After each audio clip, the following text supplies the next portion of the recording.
نحمده ونصلي ونسلم على رسوله الكريم أما بعد فأعوذ بالله من الشيطان الرجيم بسم الله الرحمن الرحيم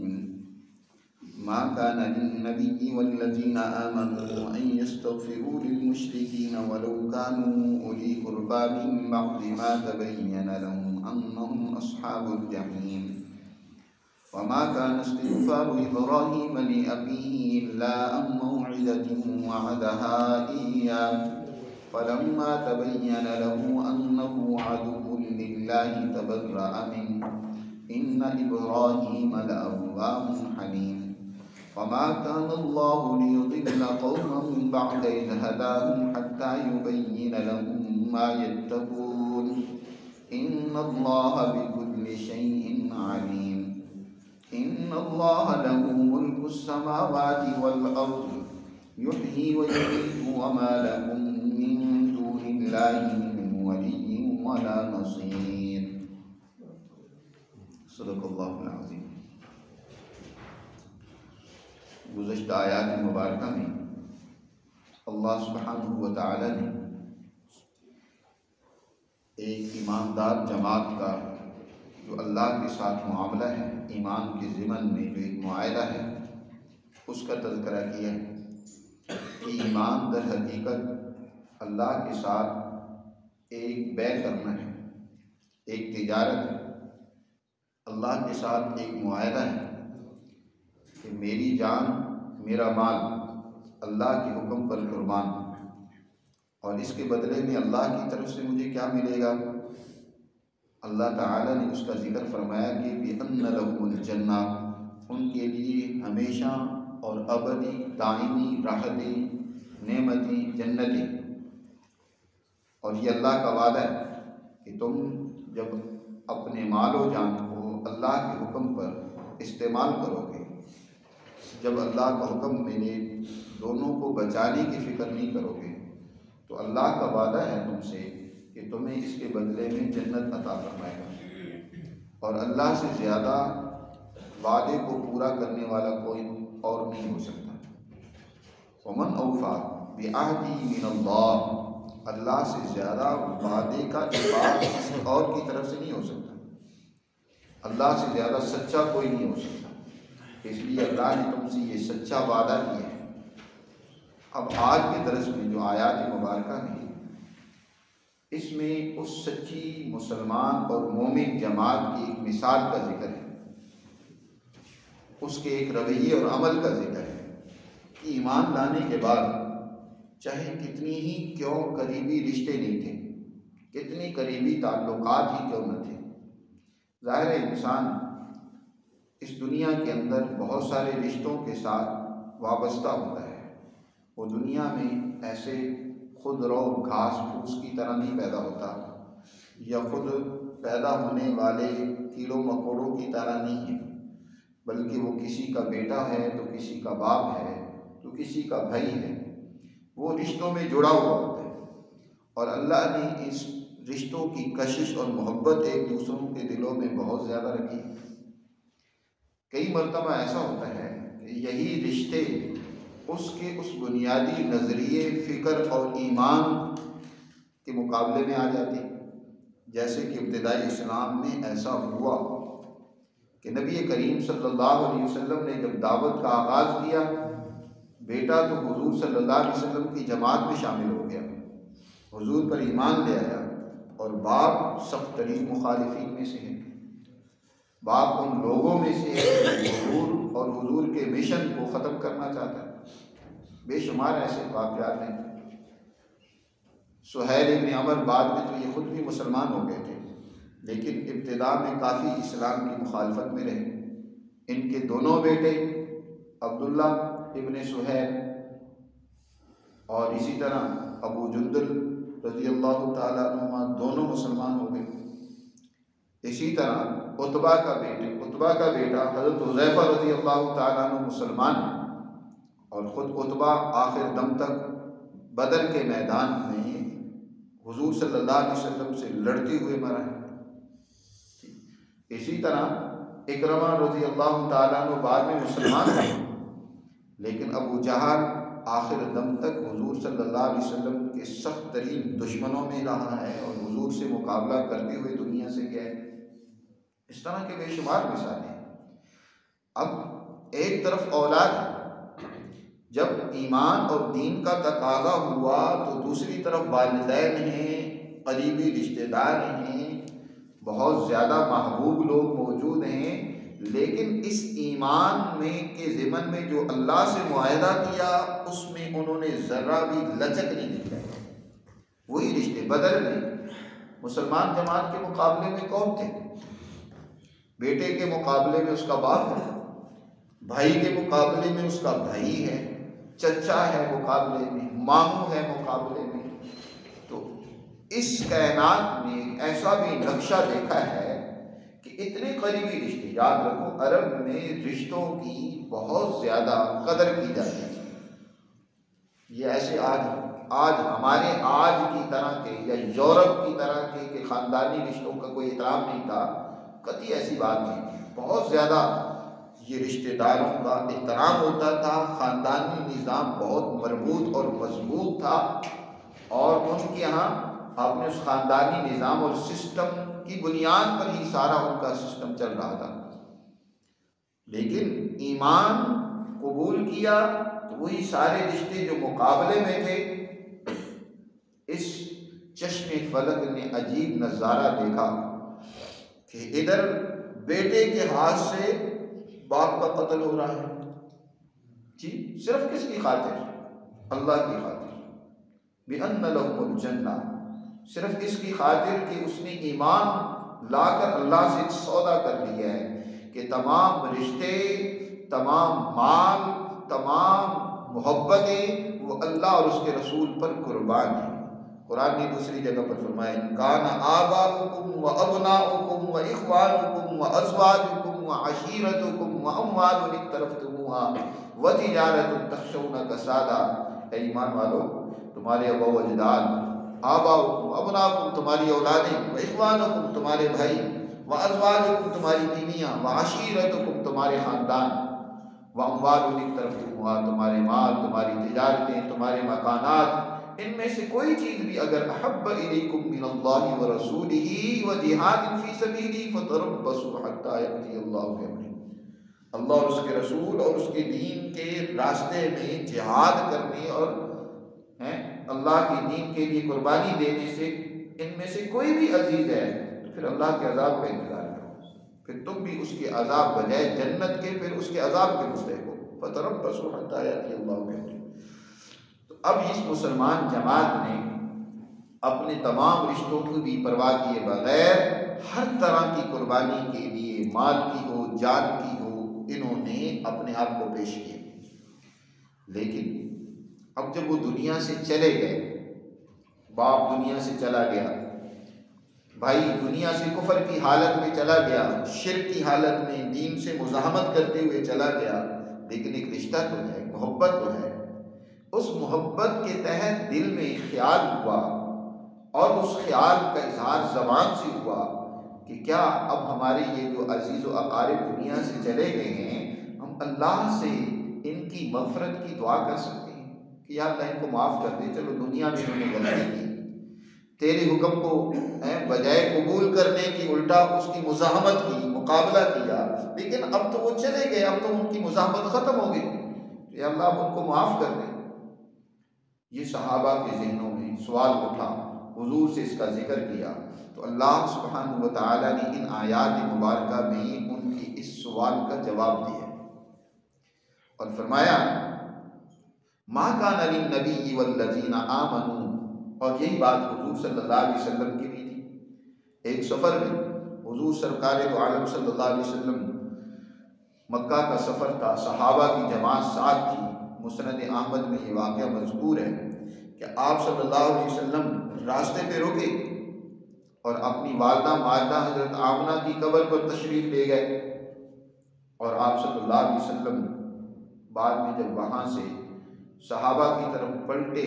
تو آپ صلی اللہ علیہ وسلم کی آنکھوں سے آنسو بہہ رہے تھے۔ حضرت عمر فاروق رضی اللہ تعالیٰ عنہ نے جرأت کر کے پوچھا، ہے اللہ کے رسول خیریت تو ہے، آپ کیوں رو رہے ہیں؟ آپ صلی اللہ علیہ وسلم نے فرمایا عمر میں نے اللہ سے اپنی والدہ کے لیے استغفار کی گزارش کی کہ میری والدہ وہ بھی دین اسلام سے پہلے دنیا سے چلی گئی ہیں، ان کی مغفرت کر دیجیے اور مجھے اجازت دیجیے کہ میں ان کے لیے استغفار کرتا رہوں، معافی مانگتا رہوں۔ اللہ نے مجھے روک دیا، منع کر دیا کہ نہیں، البتہ سنو، اللہ نے مجھے 3 باتوں کا حکم دیا ہے، میں تمہیں 3 باتوں سے پہلے منع کرتا تھا، اب تمہیں حکم دیتا ہوں کہ وہ 3 کام کیا کر۔ اس سے پہلے میں تمہیں زیارت قبور سے منع کرتا تھا کہ قبرستان میں نہیں جانا، لیکن اب جایا کرو، اس سے عبرت ہوتی ہے، آخرت یاد آتی ہے، لہذا فزوروہا، اب زیارت کیا کرو، قبرستان میں جایا کرو۔ اور اس طرح فرمایا کہ میں اس سے پہلے تمہیں منع کرتا تھا کہ 3 دن سے زیادہ قربانی کا گوشت رکھنا، کھانا درست نہیں ہے، 3 دن کے اندر جو کھانا ہے کھا لو، لیکن اب میں تمہیں اس کی اجازت دیتا ہوں کہ 3 دن کے بعد بھی کھا سکتے ہو، اگرچہ اولا اور بہتر یہی ہے کہ 3 دن ہی رکھا جائے، لیکن اجازت یہ ہے کہ بعد میں بھی کھا سکتے ہو۔ اور اسی طرح جن برتنوں میں شراب بنائی جاتی تھی، حضور نے پہلے ان برتنوں کے استعمال سے بھی منع کر دیا تھا کہ عام مشروبات کے لیے پانی،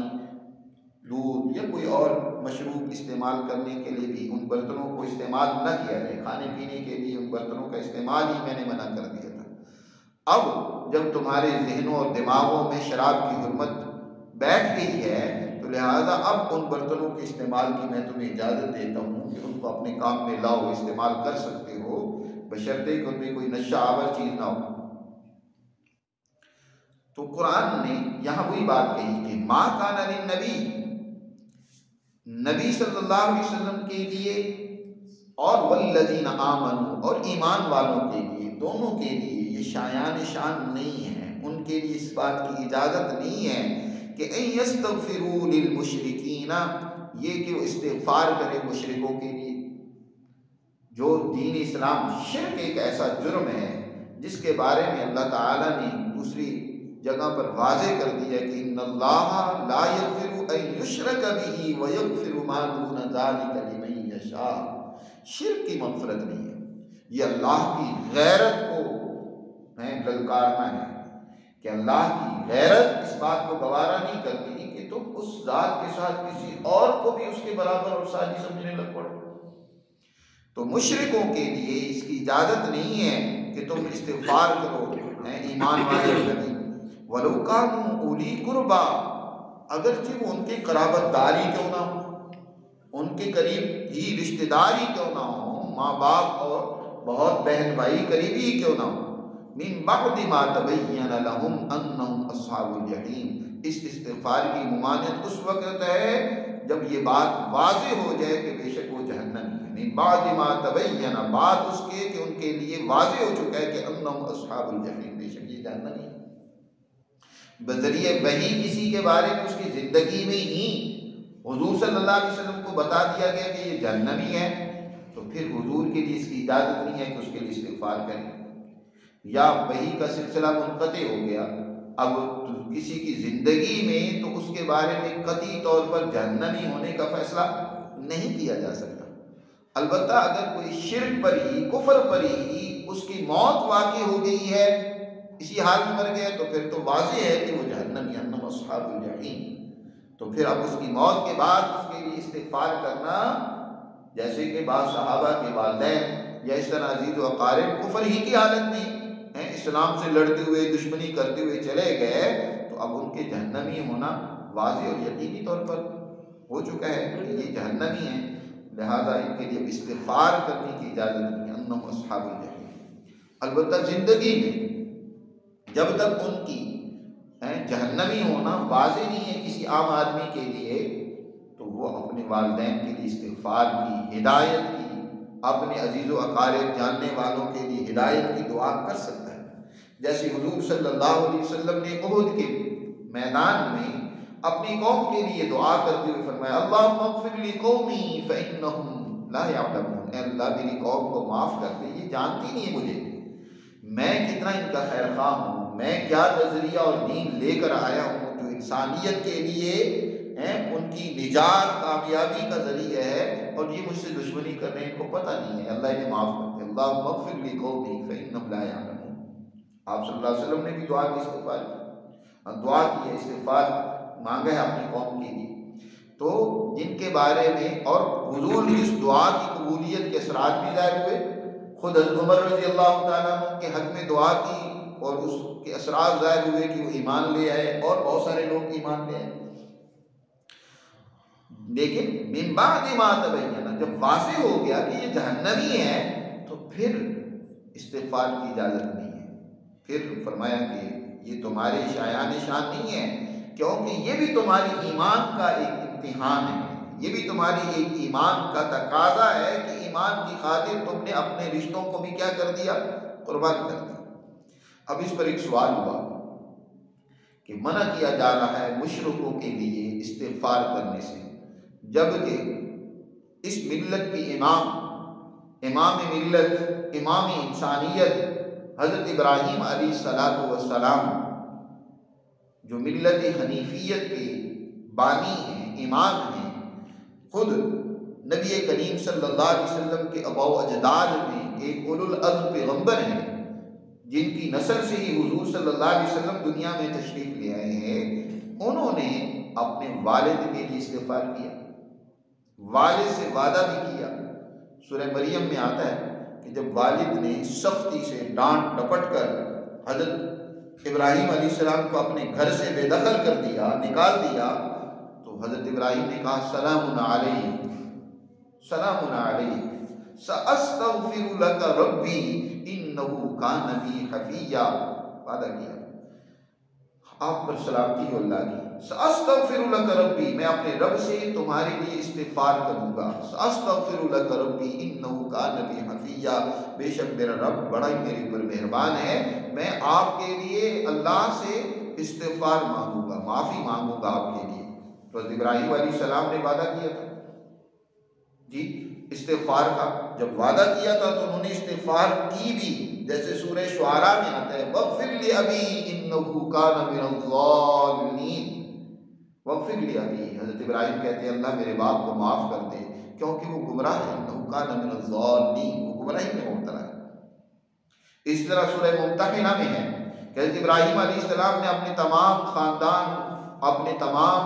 ان تعلقات سے برات کا اعلان کیا، کہا اِنَّا بُرَاءُ مِنْكُمْ وَمِمَّا تَعْبُدُونَ مِن دُونِ اللَّهِ كَفَرْنَا بِكُمْ وَبَدَا بَيْنَنَا وَبَيْنَكُمُ الْعَدَاوَةُ وَالْبَغْضَاءُ أَبَدًا حَتَّى تُؤْمِنُوا بِاللَّهِ وَحْدَهُ۔ ابراہیم علیہ السلام کی اس عمل میں تمہارے لیے نمونہ ہے کہ انہوں نے کس طریقے سے کفر و شرک سے، اپنے ان رشتہ داروں سے برات کا اعلان کیا کہ ہمارا تمہارے ساتھ کوئی تعلق نہیں ہے جب تک کہ تم اس ذات وحدہ پر ایمان نہیں لاؤ گے، حتیٰ تؤمنوا باللہ وحدہ۔ ہاں آگے ساتھ فرمایا ابراہیم علیہ السلام کی اس بات میں تمہارے لیے نمونہ اور اسوہ نہیں ہے، الا قول ابراہیم، مگر ابراہیم کی یہ بات کہ سأستغفر لک ربی، یہاں بھی کوئی بات بیان فرمائی، سأستغفر لک ربی انہ کان بی، تو فرمایا وما کان استغفار ابراہیم، ابراہیم علیہ السلام نے یہ جو استغفار کیا تھا اپنے باپ کے لیے یا ان سے وعدہ کیا تھا، یہ اسی لیے کہ انہوں نے ایک وعدہ کر لیا تھا، اور اس وقت ابراہیم علیہ السلام پر یہ بات واضح بھی نہیں کی کہ میرا باپ گمراہی کی حالت نہیں، کفر کی حالت نہیں اور اس طرح شرک کی حالت نہیں مرے گا، ابھی وہ زندہ تھے جی، ان کی ہدایت کی امید کی جا سکتی تھی اور کی جاتی ہے، ظاہر ہے جب کوئی زندہ ہے، ایسے بے شمار موقع پر ایک حدیث میں واقع آتا ہے نا کہ بنی اسرائیل کے دو صاحب تھے، ایک سرمایہ دار تھا اور ایک بیچارہ غریب تھا، دونوں آپس میں الجھ پڑے، اور جو سرمایہ دار تھا وہ بڑا نمازی اور پرہیزگار اور نیک بھی تھا، نہیں بلکہ وہ گناہگار اور خرابیوں میں مبتلا تھا، وہ جو غریب تھا وہ بڑا نیک آدمی پرہیزگار تھا۔ انہوں نے کہا کہ یہ میری بزرگی اور نیکی ہونے کے باوجود میں بڑا نیک ہوں اور یہ مجھ سے الجھ رہا ہے، مجھے برا بھلا کہہ رہا ہے۔ انہوں نے کہا اللہ کی قسم اللہ آپ کو معاف نہیں کرے گا۔ اللہ نے وقت کے پیغمبر پر وحی نازل کر کے فرمایا اس کو کہہ دو کہ تمہاری اللہ مغفرت نہیں کرے گا، تمہارے پہلے اعمال غارت گئے، تم اب نئے سرے سے عمل کرو، اگر اچھے کرو گے تو ٹھیک ہے وگرنہ تمہاری، اور اس کی ہم نے مغفرت کر دی کہ اللہ کی مغفرت کا فیصلہ تم کون ہو دینے والے، یہ تو اللہ کا معاملہ ہے، کسی کو معاف کرنا ہے، کسی کو ہدایت دینی ہے، کسی کو نہیں دینی ہے، یہ تو اللہ نے اپنے اختیار میں رکھا ہوا ہے، اس کے اپنے علم ہے، اس نے اپنے قانون کے تحت دنیا کے اندر ہدایت اور ضلالت کا ایک اپنا قانون جاری کر دیا ہے۔ جو بھی اس کو اختیار کرے گا، اس کی ہدایت کے قانون کو کوئی اختیار کرے گا تو اس کو ہدایت دے گا۔ تمہارے کہنے سے یہ کہ اللہ اپنے قانون کو بدل دے گا، ہدایت و ضلالت یہ اللہ کے قانون کے تحت ہے، اللہ کے اس نظام کے تحت ہے اور اللہ کی طرف سے ہے۔ تو اس لیے زندگی میں حضرت ابراہیم علیہ السلام نے جو اپنے باپ سے وعدہ کیا تھا اس وعدے کو نبھایا، اور ان کے لیے وہ دعائے مغفرت کرتے رہے، دعا مانگتے رہے کہ اللہ میرے والد کو معاف کر دے، واغفر لی ابی انہ کان من الضالین۔ لیکن جب ان پر بھی واضح ہو گیا، کفر کی حالت نہیں، ان کا انتقال ہو گیا، تو پھر انہوں نے استغفار چھوڑ دی۔ وما کان استغفار ابراہیم، اسی کو قرآن نے کہا کہ ابراہیم کا استغفار کرنا اپنے باپ کے لیے الا عن موعدۃ، اس وعدے کی بنیاد پر تھا کہ وعدہ ایاہ، جو انہوں نے اپنے والد سے کر لیا تھا۔ فلما تبین لہ، جب ان پر یہ بات واضح ہو گئی کہ انہ عدو للہ، کہ یہ تو اللہ کا دشمن ہے اور دشمنی کی حالت میں دنیا سے گیا، یا ان پر زندگی میں ہی واضح ہو گیا کہ یہ ہدایت نہیں لائیں گے، اللہ نے بدلیے وہی بتا دیا، تو انہوں نے تبرأ منہ، ان سے برات کا اعلان کر دیا اور ان کے لیے استغفار کرنا پھر چھوڑ دیا۔ اور حضرت ابراہیم نے استغفار بھی اس لیے کیا کہ ان کی اندر اپنے والدین کی محبت، کیونکہ ان ابراہیم لأواہ حلیم، بے شک ابراہیم بہت درد دل رکھنے والے تھے، درد دل رکھنے والے تھے، ان کا دل بہت ہی اپنوں کے لیے درد میں مستحق اور بے چین ہو جاتا تھا، اور حلیم انتہائی بردبار تھے۔ انسان کے دلوں میں دوسروں کے لیے رحمت ہو، اپنے عزیز و اقارب کے لیے محبت ہو، تو یہ اچھی چیز ہے، بہت اچھی، قابل تعریف ہے۔ اللہ اس کی تعریف فرما رہے ہیں کہ ابراہیم علیہ السلام لأواہ حلیم تھے، اس بنیاد پر انہوں نے اپنے والد کے لیے استغفار کیا تھا، اور وہ بھی اس وقت تک استغفار کرتے رہے جب تک ان پر واضح نہیں ہو گیا کہ یہ اللہ کا دشمن ہے، اور اسی طرح ہی دشمن بھی دنیا سے جائے گا۔ وما کان اللہ، اور قرآن نے ایک اور بات واضح کی ہے، فرمایا وما کان اللہ لیضل قوما بعد اذ ھداھم حتی یبین لہم ما یتقون۔ دیکھو یہ مسلمان جماعت کے لیے بھی ہے اور اسی طرح ان کے لیے بھی ہے جو کفر کی حالت میں چلے جاتے ہیں۔ مسلمان جماعت کے لیے اس آیت کا مطلب یہ ہے کہ دیکھو اللہ نے تمہیں ہدایت دی ہے، تمہیں رہنمائی دی ہے، تم نے اس ہدایت کو قبول کر لیا، اب اس ہدایت کو اللہ نے تم پر واضح کر دی ہے، اب اگر تم گمراہی کا راستہ اختیار کرتے ہو تو اللہ کا یہ قانون نہیں ہے کہ کسی کو جب تک یہ بتا نہ دیا جائے کہ بھئی ان چیزوں سے تمہیں بچنا ہے، یہ تمہارے لیے درست نہیں ہے، اس وقت تک اللہ تعالیٰ کسی کے لیے گمراہی کا فیصلہ نہیں کرتے، پہلے اللہ بتاتے ہیں۔ تو اللہ نے تمہیں ہدایت دے دی ہے، اب تمہیں اللہ نے بتا بھی دی ہے کہ مشرکوں کے لیے جو دنیا میں شرک کی حالت میں چلے گئے، ان کے لیے دعائے استغفار کرنا تمہارے لیے درست نہیں ہے، تم نہیں کر سکتے ان کے لیے دعا، کیونکہ اللہ ان کے لیے فیصلہ کر چکا ہے۔ تو اللہ کے فیصلے کو تم بدلنا چاہتے ہو، اللہ کے فیصلوں میں دخیل ہونا چاہتے ہو، اللہ ایک فیصلہ کر چکا ہے ان کے لیے کہ اب انہوں نے ساری زندگی تو اللہ کے قانون کی، حکم کی خلاف ورزی کی ہے، تو لہذا وما کان اللہ، نہیں ہے اللہ کی شایان شان یہ نہیں ہے کہ لیضل قوما بعد اذ ھداھم، کہ کسی قوم کو گمراہی میں مبتلا کر دے بعد اس کے کہ اس نے ان کو ہدایت دے دی، حتی یبین لہم، یہاں تک کہ ان کے لیے واضح نہ کر دے ما یتقون، جن سے ان کو بچنا چاہیے۔ اللہ جب تک یہ بات واضح نہ کر دی، اس لیے اللہ نے تم پر اے مومنو واضح کر دیا ہے کہ تمہیں کس سے بچنا چاہیے، کہ جس کے بارے میں اللہ نے فیصلہ کر دی ہے لہذا اس کے خلاف تم نہ جاؤ، یہی تمہاری ایمان کا تقاضا ہے۔ جیسے زندگی میں تم ان کے خلاف رہے کیونکہ انہوں نے اللہ سے دشمنی کی، اسی طرح اب دنیا سے جانے کے بعد بھی تمہاری وہ محبتیں بھڑک نہ اٹھیں گی، جب اللہ نے ان کے لیے فیصلہ کر دیا ہے لہذا تمہیں تو اللہ کے فیصلے اور حکم کو پیش نظر رکھنا ہے۔ یا دوسرا مطلب اس آیت کا یہ ہے کہ اللہ کسی کو کفر کی حالت میں یا شرک کی حالت میں بھی موت دیتا ہے تو ایسے نہیں کوئی اللہ نے جس کو چاہا اٹھا کے گمراہی میں ڈال دیا، جہنم میں ڈال دیا، جس کو چاہا جنت میں ڈال دیا، بلکہ اللہ نے اس پر پہلے ہدایت کو واضح کیا، اس کی رہنمائی کے لیے پیغمبر کو بھیجا، اللہ نے ان پیغمبروں کے ذریعے سے اپنی ہدایت ان کی طرف بھیجی، تعلیم بھیجی ہے، لیکن انہوں نے پھر بھی اس تعلیم، ہدایت، اللہ کے قانون کو قبول نہیں کیا، تو تب وہ گمراہی میں مبتلا ہوئے ہیں۔ جب انہوں نے جان بوجھ کر اس ہدایت کو ٹھکرا کر گمراہی کے راستے کو اختیار کیا، تو اللہ نے ان پر ظلم تو نہیں کیا، اور نہ ہی اللہ کی شایان نشان ہے۔ لہذا